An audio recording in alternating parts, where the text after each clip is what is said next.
Greetings, ladies and gents, and welcome to this latest episode of Tales from Outer Space, taken from the subreddit HFY. The links to all the stories will be down below, and as always, I hope that you enjoy. And if you do, please consider subscribing. Story number 1, A Human Nursemaid, Part 2.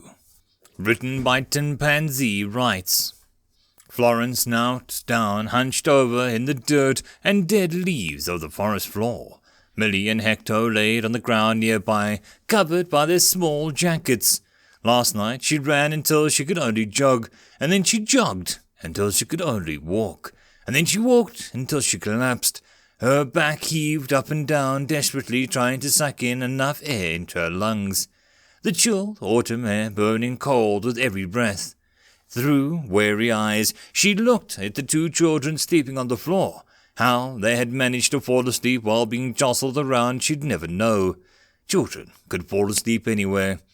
Her eyes drooped. She had to stop thinking about sleep. Letting out a long sigh, she watched the slowly rising steam from her breath glitter in the first rays of the morning. Florence shook her head. She needed to focus. She hadn't even noticed that the main star had come up. It was nearly morning. A sharp cry cut through the air, waking Florence with a start. Her hands were freezing. She'd fallen asleep without realizing it. Her eyes darted around in panic until they fell upon the writhing bundle of blankets and coats. After opening and closing her hands a couple times to regain circulation, she bent down and picked up the crying infant, Millie. By more routine than thought, Florence started soothing the child. Reaching into her bag, she pulled out a small jar of puree and started feeding Millie. Looking over at Hector, she saw him stir but not wake. A small mercy. She breathed a sigh of relief in the steam from her mouth being pulled away from a cool breeze. Starting with a shiver, she regained some wits. How long had she been asleep? The main star had risen quite a way since she last looked. But that didn't help her much. She didn't know how long the sun took to rise on Earth, let alone the alien sun on an alien planet. Leaves rustled behind Florence. Her blood ran cold. She scrambled to turn around and crawl away at the same time, dropping Millie's food, praying that the noise had been a cute fox or a bunny. Those hopes would dash like waves on a rock as she looked eyes with a person standing not 2 trees away. Florence stared in horror as they were Ghanaian. She didn't know what the other person was, but they weren't Ghanaian. Shuddering with relief, she almost didn't notice the 2 little hands clutching her arm. She turned and saw Hector, awake and half hiding behind her from the newcomers. He was scared. Florence patted his hands comfortably. The alien behind her moved. Florence spun her head around, expecting the worst. It was running away. From them? Why would they do that? She was not Ghanaian. Why would they run away? She reached an arm in a feeble attempt to stop them, but they were too far. Trying to shout after them, only a dry rasp came out quickly, turning into a coughing fit. Miss Flo, are you all right? Hector asked. I'm fine, Hector, she said, hands at her throat, just a little parched. She reached into her bag and grabbed a small water bottle meant for Millie and took a small sip. She had to be careful. That small bottle was all the water they had. She gave Millie some water and then handed it to Hector, making sure he didn't drink too much. Florence put the bottle away and noticed a spilled jar of puree in the mud. The jar was half the food that she'd packed for Millie. That jar was half the food that she had, period. In her rush to leave the house, she hadn't packed any food for herself or Hector. How could she have been so stupid? Miss Flo? Hector asked hesitantly, pulling Florence away from her thought. What is it, Hector? I miss Mommy. Can we go and see her? His voice made it clear that he was on the verge of tears. He didn't deserve this.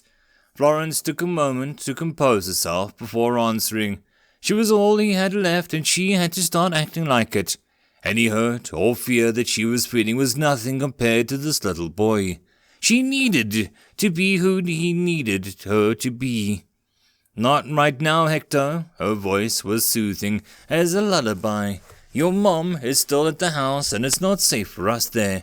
The bad guys might still be there. But what about Mommy? He asked. His fear was himself being replaced with a fear for his mother. Would the bad guys get Mommy?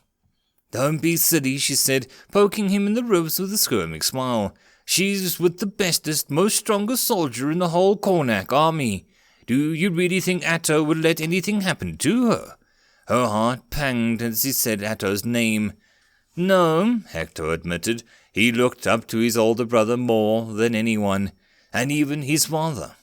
Hector seemed to fall into a deep thought for a moment before he continued. Why don't we go back so Atto can protect us too? Atto, another pang, already has enough on his hands protecting your mom. It's my job to protect you two. He pinched his cheek. Okay, he said, pausing for a moment. I'm hungry. Me too, bud, she said, patting him on the head. Me too. Therein lied Florence's most pressing problem. Neither her nor the kids could eat Ghanaian food, which meant that she had to find some kind of Kornak food for Hector and Millie if they were going to make it. She shook her head, trying to navigate thoughts out. They were going to make it. She was going to make sure of it. But first, she had to focus. There was a huge amount of food in a storeroom back at the house, but there was no way that they could get back there. Even if the Ghanaians were gone, the bodies might still be there and she couldn't risk Hector seeing them. Realistically, they only had one place left to go. Come on, Hector, she said. Get up, we need to get moving. Where are we going? He said, getting up and grabbing onto her. We're going to your daddy's work to get food. Remember how he always kept snacks there for you. They walked as the main star traveled through the low arc across the sky. Florence had been to Kornak Embassy at least a dozen times, but she had never driven there herself. She didn't have a good sense of direction, but even in the middle of a forest, she at least had an idea of where to go. The pace through the forest was slow, but she expected nothing less. Hector had always needed constant prodding to walk even the tiniest bit, and she was making him walk for hours. He complained constantly. His legs were sore, his throat was thirsty, he was tired. It never ended. He was grating her nerves down until she wasn't sure that she had any left. Even worse, her own legs burned with overexertion. Florence had not truly run since she did track in high school, and even then she was a short-distance runner. She always hated long-distance running. It made her legs hurt almost as much as a torn shoulder. When they first started moving, she tried carrying Millie in the bad arm, but she could only quickly grab the gun from the sash. That was a short-lived attempt. It hurt too much. Her shoulder was worse off than she had originally thought. Luckily, Millie, forever the angel, either slept or constantly laid awake in Florence's arms. She had always been such a sweet, well-behaved girl. If Millie had had a temper tantrum, Florence wasn't sure that she had been able to emotionally handle it. The Ragga group came across the road just as the light of day started to fail. Florence had to guess which direction to go, only realizing she picked the wrong one after they had come across a familiar intersection past the embassy. They turned around and headed back. She'd run faster during the night than she'd originally thought. They walked along the road in the right direction this time, taking wide berths through the forest around the houses that they came across. It started getting more difficult as they got closer to the city, ending up with them walking mostly through the forest again, parallel to the road. The night was truly full of swing by the time they skirted the city to where the Kornak Embassy was located. The orange glow in the sky that Florence had seen earlier turned out to be several buildings ablaze. At the sight of the first building, Hector had been making every step a misery. Then he became quiet and obedient. Florence felt relieved that she wasn't going to have to drag him by the arm anymore, but also felt guilt at his obedience, caused by fear, made her relieved. The mostly empty streets made getting into the embassy easier than Florence had anticipated. She breathed a sigh of relief and let out a tension that she didn't know that she was holding as they turned a corner and saw the embassy intact. Black marks rose up a couple of the windows on the top floor, and the building was like a ghost of flames past. But the fires that caused them appeared to be extinguished. They waited for what Florence guessed was an hour until she was confident that there was no one in the building. Sneaking around the side of the building, she momentarily thought about getting Hector to open the biometrically locked door, but decided against it. She didn't know whether he was a registry or whether it was quite a password. What if there was an alarm? It was safer to sneak through one of the broken windows. After hoisting Hector through the open window, she clumsily climbed through herself, taking 3 attempts to do so with her injured shoulder. Once inside, the glass cracking underfoot made her wince, but luckily, no one came to investigate the sound. Regardless, she reiterated to Hector that he needed to be absolutely silent. They moved through the building slower than she would have liked, but that was the price that she was willing to pay if they managed to get where they were going without being noticed. 3 floors later, and she spotted the kitchen. Upon entering, she let out a huge breath as she began holding in. The supplies were there. She needed those supplies, and she honestly wasn't sure what she would have done if they weren't there. Out of the corner of her eye, Florence saw a Ghanaian climbing the staircase at the end of the hallway. She quickly pushed Hector into the kitchen and bit back a scream. She used her bad arm without thinking. Hector started to cry, silent tears streaming down his face. Florence had to do something. She had to keep the kids safe. Sitting Hector down, she placed the sleeping Minnie in his arms and held up a finger to his lips. Then she stood up and took the gun out of his sash. Putting her back against the door frame, she took a deep breath and nearly threw up, holding it in by the skin of her teeth. If she threw up, the Ghanaian would have heard her. She took another deep breath to try and calm herself. Deep down, she knew they wouldn't be able to do this if she thought about it. Without thinking or preparing herself, she spun out into the hallway to face the Ghanaian. A moment later, it was in her sights and she pulled the trigger. Click. Nothing happened. The gun didn't fire. Looking up in horror from the gun to her outstretched arm, she saw the Ghanaian's back. Her stomach sank. He was facing away from her. He'd already turned around. He was about to leave, and she just let him know she was there. At the sound of the misfiring gun, the Ghanaian turned around and saw her, and in what looked like a machete in his hand. Panic, and with nothing left to lose, she forcibly pointed the gun at him, emphasizing the weapon. Move, and I shoot. Make a noise, and I'll kill you right now, she said with hushed tones. The words sounded wrong in her mouth, like a foreign language. She didn't shoot people. That wasn't her. Florence felt her heart pound in her chest when what must have been 1,000,000 times in a moment that it took the Ghanaian to react. He slowly started to lift his arms. She couldn't believe it worked. He didn't realize her gun was jammed. She stood there frozen with indecision. The Ghanaian stood silently across from her, waiting for her to make a move. He mistakenly thought that she had the upper hand and she needed to keep it that way.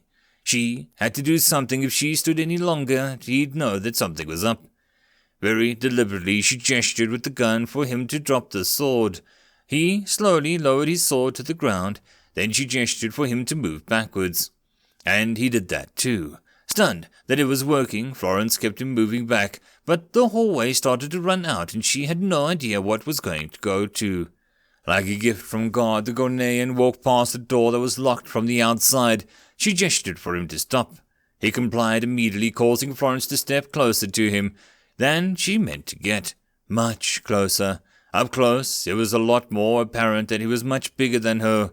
He made a move, and she leveled the gun at his head, staring at him defiantly. One thought about what would happen to Hector and Minnie if she let the Ghanaian kill her gave her all the steel that she needed to stand up to this monster for 1,000 years, if that's what it took. The Ghanaian froze and then cautiously reached for the handle to open the door. Once inside, Florence gestured him to close the door. As soon as it was closed, she leapt forward and locked it. Listening for a moment, she put her mouth near the crack of the door and spoke quietly. If you make a sound, I will kill you. Foreign words again. She didn't like it. Waiting for a moment to confirm and remain silent, she turned and walked back to Hector and Millie. Upon entering the kitchen and seeing that they were still safe, she dropped the gun and scooped them up in her arms and started sobbing. She wasn't meant for this. Other people did this kind of stuff, not her. She was so tired. Giving herself only a moment's respite, she told Hector to stay put, holding Millie. Grabbing both bags, she turned towards the cupboards, accidentally kicking the pistol that she dropped on the ground. Bending down, she picked it up and fiddled with it until the lodged bullet came loose. She threw the defective bullet aside and took out the clip. 4 shots left, and what was her gun was even still worked. She put it in her sash and headed back to the cupboards. With care and fragility of the contents, she emptied both Millie's and Hector's bags onto the counter. She searched through all the cupboards, packing all the food that both Millie and Hector would be able to eat. The sight of 2 bags nearly filled to the brim with food gave her hope. Looking at one last cupboard, Florence found a small amount of human food that they kept in the embassy for her. There wasn't much room left, so she simply grabbed 2 sticks of butter and placed them on top of the bag before closing them up. She read somewhere that mountain climbers ate butter while climbing since they had so many calories. If sticks of butter were good enough for mountain climbers, then they would be good enough for her. There was no room left for human food. Finished, she zipped up the bags and went over to pick up Millie. After she helped Hector put his backpack on and put her own bag on, she headed back to the hallway. Every corner she rounded made her skin crawl, and every sound she heard made her heart jump. But somehow, miraculously, they made it out of the embassy and back to the forest. Hector collapsed the moment they stepped into the forest. He'd given today everything he had. He was so completely spent. Florence was also totally, utterly exhausted, but she knew that they couldn't stop here. Gritting her teeth, she switched Millie over to her bad arm, wincing at the pain. With a good arm, she picked up Hector and put him on her back and restarted the trek into the forest. Her legs burned, her head pounded, and felt like her arm was going to fall out of its socket. But most of all, she was tired, so tired. Eventually, her legs gave out and they stopped right where she fell. She couldn't do this anymore. No matter how much she wanted to keep Hector and Millie safe, she couldn't do it herself. She needed help. She'd run far as she could, and now it was time for the next thing her survival training taught her to do when all else was lost. Find other humans. For better or worse, humans are tribal. That means on an alien world, they are your team, and you are theirs. More than anything, she needed someone on her team because she had to keep Hector and Millie safe. Whatever it took. End of story. I hope that you enjoyed, and if you did, please consider subscribing. If you wish to support the author, there is a link to the original story, so pop over there and give him your support. If you wish to support this channel, however, there are a few ways to do so. The best and easiest would be to share this video with other people, as well as liking, subscribing, and leaving a comment. All of these things tell the algorithm that this channel is at least vaguely interesting, and that may share it with other people. If you wish to support the channel in some other manner, watching my other videos would also help tremendously. Or, if you really like, there is a link down below to leave a tip or to join the Patreon. Any and all support is very much appreciated, and I hope that you all have a good one until the next time, and I'll see you then. Cheers.